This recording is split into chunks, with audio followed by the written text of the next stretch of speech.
Are we proud that we're number one in the number of CCTV cameras, one for every 14 people in the country, 20% of the total in the whole world? Every day, in almost everything we do, we're being spied on. There are 4.2 million CCTV cameras in the UK. That's one for every 14 people. There is no doubt that CCTV cameras are an extremely useful tool in fighting crime and terrorism. Knife murders are on the rise. They've more than doubled in the last 4 years.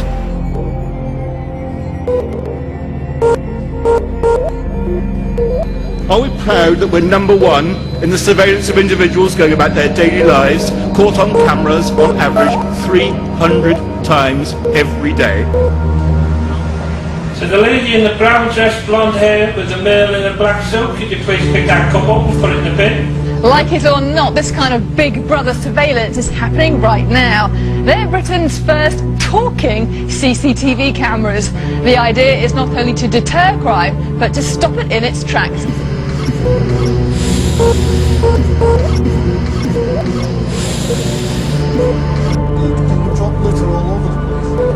And are we proud that we're number one in the level and sophistication of what is known as the Mass Informational Database? Your town, your street, your home. It's all in our database. New technology means it's easy to pay your TV license and impossible to hide if you don't. It's all in the database. If you don't have a TV license, it won't take us long to find you. Or this is the new facial recognition technology. Well, the key thing that you need, first of all, is a biometric passport. I don't have one, so I can't go through here. Though I did borrow one from a member of staff earlier on, and what I did was I put the passport in there, face down, it let me through, even though it wasn't really me and my passport. And then whenever I got in there, this technology is basically a very complicated camera, sized up my face, looked at my contours, measured the gap between my eyes, and was able to realise it wasn't me. Did everyone go with the gent? British police have been given the power to hack into personal computers without a court warrant. Government officials there are also drawing up plans to allow police across the European Union to collect information from computers in Britain. The moves are fueling claims that the British government is presiding over a steady extension of a surveillance society, threatening personal privacy. The hacking, known as remote searching, has been quietly adopted by police across Britain following the development of technology to access computers' content at a distance. Police say it is used sparingly, but civil liberties groups fear it's about to be vastly expanded. Are we proud that Britain is number one in the number of DNA samples we hold on our citizens? It's one of the largest DNA databases in the world, holding samples of hair and skin cells, mouth swabs and fingerprints from around 5 million people. But nearly 1 million of those on this criminal database have never been convicted of an offence. The UK's DNA database is the largest in any country. 4 years ago the law was changed, so now police can take DNA samples from anyone arrested and detained for a recordable offence. Now those falsely accused of serious violence or sexual offences will have their DNA profiles deleted, but not for 12 years. Those arrested for less serious offences but never convicted will have their profiles removed after 6 years.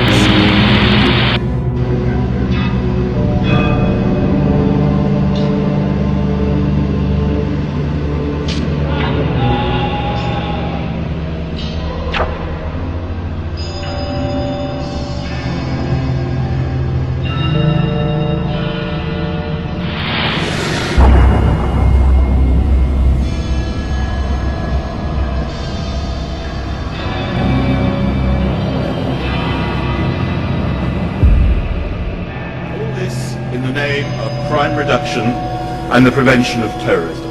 This teenager posing with a kitchen knife in a public space was found on the internet, and the police are going to arrest him. This suspect was also posing with a dangerous weapon on the internet. Police find the teenager at home. Tom's come off in a picture of yourself. Are you aware of the image I'm talking about? No. Let me show you a picture. Remember the picture I'm talking about now? Officers search the house for the evidence. That's the job.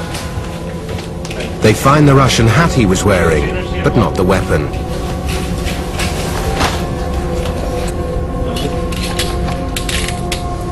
But it's enough to take him in. Another arrest in Strathclyde's ongoing battle against knife crime. 545. Can you tell me who you are, sir? I'm going to put you to the High Court judge for refusing to let me film. Could you please tell me who you are, sir? My name's Richard Lauren. You're in the Westminster Borough, okay? Yeah. And we don't allow filming in the Westminster Borough because of Under what directive? Section 44 of the Terrorism Act, sir. What's that? Section 44 of the Terrorism Act. So what is Section 44? Well, it gives police officers the power to stop and search us in specific areas without the reasonable need to suspect us of being involved in terrorism. Currently, though, it's being applied across the whole of London. Police have stopped this man under Section 44 of the Counter-Terror Law, also known as Stop and Search. It gives police the powers to stop anybody on the street. From October 2006 to September 2007, the Met stopped and searched more than 54,000 Londoners. Yet for the next 12-month period, the numbers almost tripled. And of those, just over 1,200 were arrested. So is it being overused, and is it an effective weapon against terrorism? One legal expert doesn't think so. History teaches us that if you give the police too much power, eventually they will misuse that power, and I think that's what's happened with Section 44. If you look at some of the occasions when it's been used, for example, the Arms First protests and the Heathrow runway protests, people were stopped and searched under Section 44 when neither could be said to be likely to involve terrorist activity.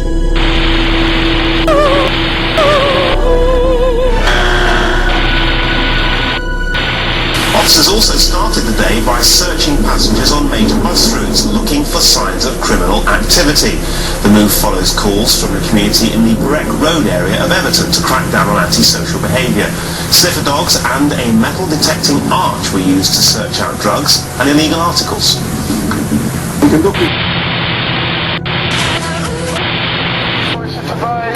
We're demonstrating against the fire of the British Broadcasting Corporation refusing to tell the Palestinian side of the story. Taxpayers' money!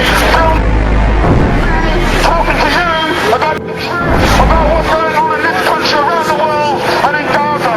Welcome to the police state, you get filmed! We'll be getting the treatment they get in Greece when the police murder someone in Greece. How is he a threat to the state? How is he a threat? I don't understand why you're filming.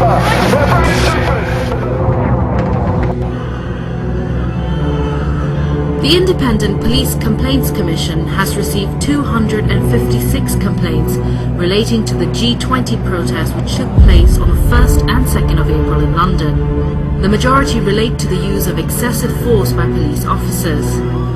This week, fresh allegations have arisen against the police.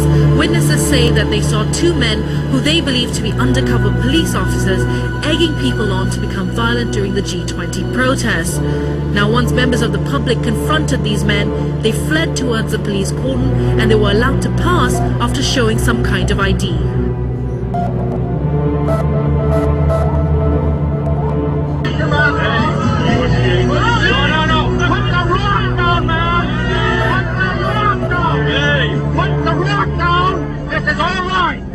Put your mouth down. These three guys are cops, everybody. Put the rock down, cops.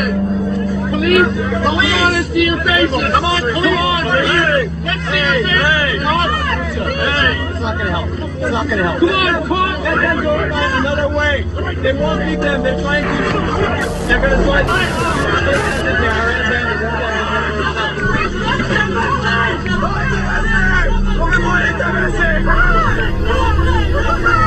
The use of undercover officers to gather evidence during demonstrations is common practice, but those who witnessed the actions of the two men say they were clearly agents provocateurs. They watch and log.